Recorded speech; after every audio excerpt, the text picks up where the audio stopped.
Fábio, como é que funciona o processo de instalação de um implante dentário? Boa pergunta. Normalmente começa com uma boa anamnese, onde o paciente chega no consultório, ele vai preencher uma fichinha até meio longa, às vezes até meio chatinha, para o paciente reclamar muito, mas é super importante, porque lá a gente vai saber se o paciente tem algum problema sistêmico de saúde. Por exemplo, assim, a paciente tem diabetes, então ele pode ter, se tiver descompensada a diabetes dele, ele pode ter algum problema de cicatrização, por exemplo, de sangramento. A gente tem que saber disso antes, até resolver esse problema antes de fazer o implante. Fora isso, né, a gente pede exame de sangue, por exemplo, para ver se está tudo ok com a saúde do paciente, porque às vezes tem algum tipo de problema que nem mesmo ele sabe. Então a gente tem que cobrir essa parte também, né? Às vezes a gente descobre muita coisa em relação ao paciente durante esse processo.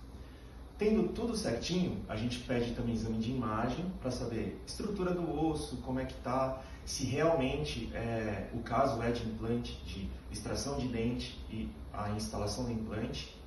Todo esse processo estando coberto de que é o melhor tratamento para o paciente e a possibilidade disso acontecer, o processo é até que relativamente simples, né?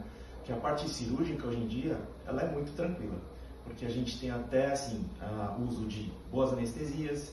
Se o paciente for um pouquinho fóbico, tem até o uso de sedação tanto com oxinitroso, às vezes até com o nosso médico, que a gente tem a médico anestesista aqui.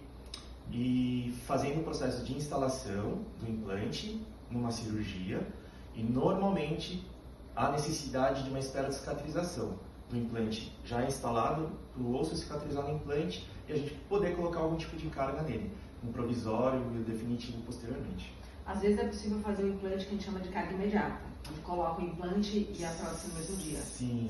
Às vezes depende, é possível, né? Fazer isso, mas depende muito da situação.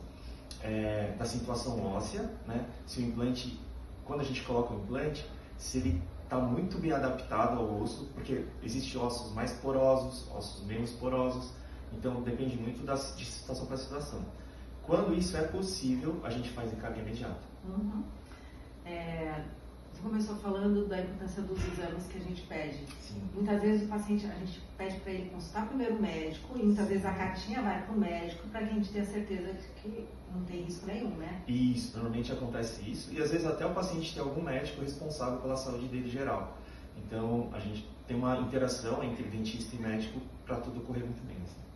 Se a gente não consegue fazer o implante no mesmo dia e colocar o dente em cima no mesmo dia, que é o implante de carga imediata, se isso não acontece, o implante vai ser colocado no osso e a gente vai ter que esperar um tempo, que é o tempo de cicatrização. Sim.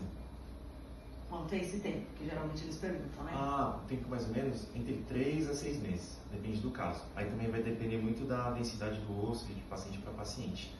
Importante lembrar também, porque às vezes o paciente fica na dúvida. Eu vou ter que esperar esse tempo. Como é que eu vou ficar sem dente, alguma coisa assim, né?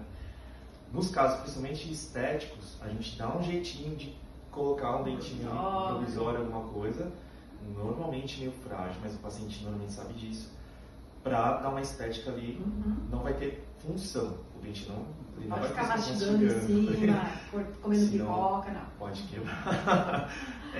Mas a gente sempre tenta deixar meio estético. Quando, por exemplo, o dente é parte posterior do fundo, que esteticamente não influencia em nada, às vezes a gente prefere até deixar sem nada mesmo. Pra esperar esse tempo sem nada para depois colocar o dente definitivo lá. Quando o espaço protético, o que isso quer dizer, né? Quando tem muitos dentes envolvidos e aí assim, não dá para fazer alguma coisa fixa com provisório. Aí normalmente a gente parte para algum tipo de prótese removível, que o paciente vai ter que se adaptar aí durante esses meses de cicatrização. Logo depois da cirurgia, é comum o paciente sentir dor, inchaço, que esse é o medo que eles têm. É cirurgia, eu vou sentir dor, inchaço. Como que é? Normalmente, assim, o pós-operatório é super importante, porque o paciente vai ter que seguir para ter uma cicatrização boa, não ter sangramento. E normalmente a gente passa medicamento para controlar a inflamação, a possibilidade de infecção. Então, normalmente pós-operatório, tomando todos os cuidados, costuma ser tranquilo. E até um perigo, né? Porque a gente repara em alguns casos do paciente não sente nada. Se sente tão bem. Se sente tão bem que acaba abusando e não segue as recomendações do pós-operatório. Isso. E aí que é o problema, né? Aí normalmente complica. Aí dá sangramento, dor, inchaço. Então, normalmente assim, seguindo a recomendação pós-operatória, principalmente parte alimentação, resguardo físico, né? Porque hoje em dia, né, todo mundo gosta de se exercitar. Então, seguindo as recomendações direitinho e também tomando as medicações, normalmente eu